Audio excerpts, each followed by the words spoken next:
Au sommaire de cette édition, face à l'incivisme grandissant à Bouaké, le préfet de la région de Békay, préfet du département de Bouaké, a pris son bâton de pèlerin. Après la phase de sensibilisation, il procédera très bientôt à la phase de répression.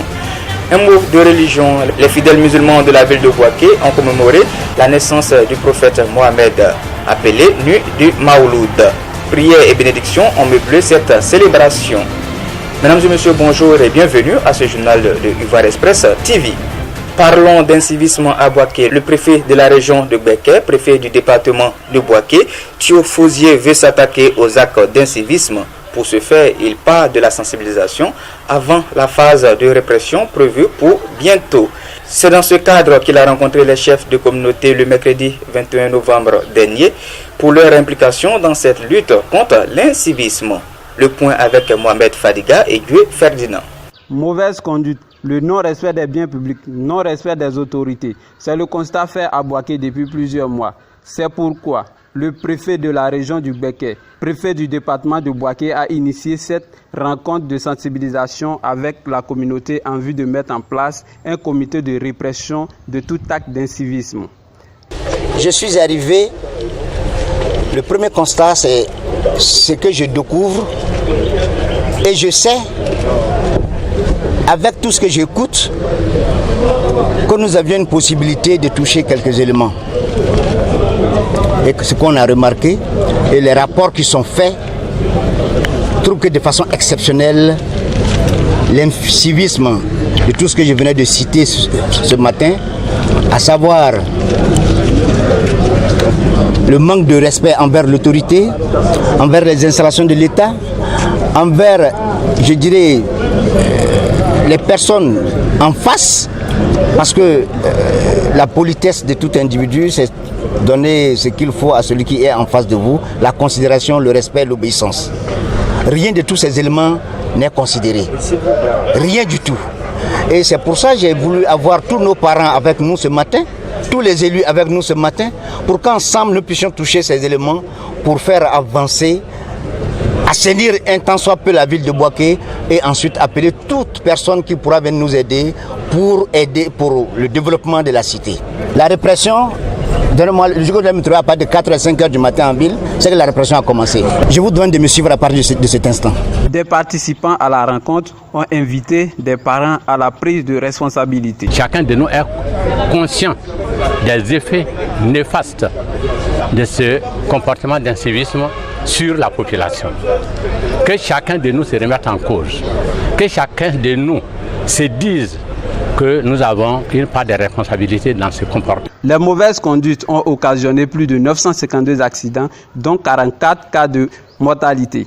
Après la phase de sensibilisation entamée par le préfet de Bouaké, viendra la phase de répression. C'était le reportage de Mohamed Fadiga et Gué Ferdinand. À l'occasion de la Journée nationale de la paix, l'ex-président du conseil régional de Békay, Jean-Kwasi Abonoua, a invité les fils et filles de la région à un repas dit de la cohésion et de la paix qu'il voudrait voir instituer. Objectif, faire régner l'harmonie dans la région. Jean Eudes pour le reportage. Journée de la paix en Côte d'Ivoire a été particulièrement célébrée à Bouaké. À l'initiative du président du conseil régional Jean-Kwasi Abonoua, les forces vives de cette région se sont toutes retrouvées pour un déjeuner autour du thème « Paix pour un développement harmonieux et durable en Côte d'Ivoire ». Par ce repas, Jean-Kwasi Abonoua souhaite une cohésion entre les fils et filles de l'ex-vallée du Bandama afin de booster son développement. Le bien le plus précieux de la Côte d'Ivoire actuellement, le bien le plus précieux auquel aspire notre pays, c'est la paix. Donc, partant de ce constat-là, que c'est la paix derrière laquelle nous courons, qui est notre bien le plus précieux, qui est le plus cher à la Côte d'Ivoire actuellement, il était important que de ce constat, chacun de nous pense à poser un acte qui aille dans le sens de la paix. Donc l'initiative que nous avons prise va dans ce sens. Faire en sorte qu'on pose un acte qui montre que quand on veut la paix, il faut poser des actes de paix. Le seul fait de se retrouver ensemble, de se retrouver entre frères, entre sœurs, autour d'une même table, passer un repas ensemble, ouais, c'est déjà un acte qui montre la paix. Parce que ceux qui mangent ensemble sont ensemble. Nous voulons la paix, nous voulons poser des actes qui aillent dans ce sens. Et on souhaite que ce soit institutionnalisé, que ce soit une institution et que dans le 15 novembre, sache que les enfants du Becket se retrouvent le 15 novembre partager un repas et fraterniser ensemble pour magnifier cette paix-là. Par des prestations composées de sketchs et de chansons, les artistes ont encouragé cette initiative. Quelques invités y ont également apporté des contributions. Quelques cadres et élus présents à ce déjeuner ont souhaité institutionnaliser cette initiative. Un président de conseil qui sort d'une élection perdant et qui initie l'action en faveur de la paix, qui pense bien que rien ne peut se faire sans la paix, à mon sens, on ne peut que être d'abord présent et puis participer à cette initiative-là. Aujourd'hui, comme l'a dit, c'est une première initiative et je pense qu'il faut aller plus vite que ça. Il ne faudrait même pas qu'on attende un an, il faut multiplier ce genre d'actions pour qu'effectivement les tensions que nous voyons à l'horizon sont plus déjà dans le Becket à Mopti-Séga, pour que le Becket soit à l'image des autres régions du pays. Je suis très heureux et très fier de l'initiative du président Jean Kwasi Abonoa, parce que vous savez, aujourd'hui plus que jamais, nous avons besoin de faire de la paix une réalité. Et dans la région du Becket, nous avons le devoir impératif d'impliquer ça à toute la population du Becket. Ce 15 novembre 2018 à Boaké, les divisions religieuses et politiques ont disparu pour faire place à une très belle fraternité. Un reportage signé Jean-Eudes. Parlons à présent de la petite enfance. La plateforme des étudiants pour explorer et développer leurs compétences en leadership, dénommée AISEC Boaké, a lancé le projet One Child, One Smile, entendez un enfant, un sourire, à l'université Alassane Ouattara de Boaké. Ce projet vise à entretenir les enfants par des jeux et la formation en vue de leur épanouissement. Le compte rendu avec Dieu Ferdinand. Ce samedi 17 novembre 2018 a lieu la cérémonie d'ouverture du projet AISEC section Université Alassane Ouattara. Ce projet fut baptisé One Child, One Smile, qui signifie un enfant, un sourire. Il y avait pour terme l'état du droit des enfants dans la société africaine. Ce projet consiste à apporter des sourires aux enfants. Voilà, parce que bien souvent, nous voyons dans notre société africaine, les enfants sont délaissés, les enfants sont défavorisés.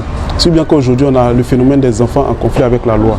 Donc c'est une manière pour nous, en tant qu'organisation des jeunes et récents diplômés, pour explorer et développer leur potentiel en leadership, d'apporter notre contribution à ces enfants-là. Les enfants sont une priorité pour l'association AISEC. Parler de la question des enfants représente une question vraiment très importante en ce qui concerne le développement social et l'avancée même de la société même africaine. C'est un peu ça l'objectif de ce thème-là, apporter le sourire aux enfants. Par des sketchs, les enfants ont dévoilé comment sont-ils souvent traités. Ce projet consistera donc à donner du sourire aux enfants défavorisés. AISEC Université Alassane Ouattara vous invite donc à accomplir ensemble cette mission. Reportage signé Dieu Ferdinand. Aux établissements Henri Poincaré de Boaké, l'on veut inciter les jeunes, surtout des élèves, à l'entrepreneuriat. Cet établissement a favorisé la création de projets mis en œuvre par des jeunes pour booster l'esprit entrepreneuriat. Le ministre Sidi Touré, alors ministre de la promotion de la jeunesse et de l'emploi des jeunes, a parrainé une cérémonie de remise de chèques et de diplômes à ces jeunes entrepreneurs. Le point avec Mohamed Fadiga. C'est beaucoup de plaisir que je prends part à cette activité en tant que parrain, parce que là où on parle d'entrepreneuriat, d'encouragement des jeunes à l'initiative entrepreneuriale, nous ne pouvons que nous associer à cet engagement citoyen de la part de cette école, de la part de Poincaré. Et il faut voir un peu les efforts faits par les jeunes à travers le développement de leur initiative entrepreneuriale, mais surtout l'accompagnement financier que met en place cet établissement pour accompagner ces jeunes beaucoup plus loin, au-delà de la partie théorique. Et donc moi, c'est toute ma fierté de voir des jeunes qui sont conscients qu'ils ne peuvent réussir que par l'initiative entrepreneuriale, et c'est ce qui motive que nous soyons associés à cette initiative. Aujourd'hui, il est bien connu que notre pays est un pays fondamentalement agricole, et il a été démontré par ailleurs que le secteur agricole contribue à près de 49% de création d'emplois d'emploi au niveau national. Et c'est une mine d'or qui n'est pas suffisamment explorée et exploitée. Vous vous souviendrez de l'initiative du gouvernement qui vise à impliquer les jeunes dans toute la chaîne de valeur de transformation de nos spéculations agricoles. Et donc véritablement, moi j'encouragerais les jeunes, s'ils veulent se faire de l'argent, de s'investir dans le secteur agricole où tout est à faire. Un mot de religion pour terminer. À Bouaké, les fidèles musulmans ont commémoré la naissance du prophète Mohamed, dénommé Nuit du Maouloud. À cette occasion, les guides religieux ont appelé à travers des prêches et des prières les Ivoiriens à plus de tolérance et de pardon. Mohamed Fadiga et Thio Chang pour les détails. Maouloud 2018. À Bouaké, les fidèles musulmans ont célébré la naissance du prophète Mohamed, paix, salut sur lui et ses compagnons, le 19 novembre 2018. Les préparatifs et autres installations ont démarré juste après les prières de 16h pour finir vers 19h pour d'autres. Et c'est autour de 22h pile que la plupart des communautés ont commencé à prêcher la parole de Dieu. Cohésion, paix et solidarité étaient les terres essentielles autour desquelles la plupart des responsables religieux ont prêché. Maintenant, notre objectif ce soir, c'est de faire passer le message. Qu'est-ce que c'est le Mawlud? Pourquoi nous la fêtons? C'est de savoir vivre ensemble, tous les musulmans, et savoir vivre avec notre frère qui se trouve dans cette société. Le prophète Mohammed sallallahu alayhi wa sallam est celui qui est venu nous montrer comment il faut vivre ensemble, avec les bonnes manières, administrativement, les bons comportements dans notre société, dans nos travaux, en remerciant le bon Dieu, en faisant comprendre à notre frère, celui qui doit fêter le Mawlud, c'est celui qui exécute toutes les demandes du bienfaisant du prophète Mohammed sallallahu alayhi wa sallam. Cette nuit de Mawlud, selon certains guides, est plus riche que la nuit du destin. D'après l'un des imams, le musulman peut bénéficier des mérites de la nuit du Mawlud en s'inclinant avec quelques rakats de prière ou en partageant des offrandes ou des repas avec ses frères, amis et voisins.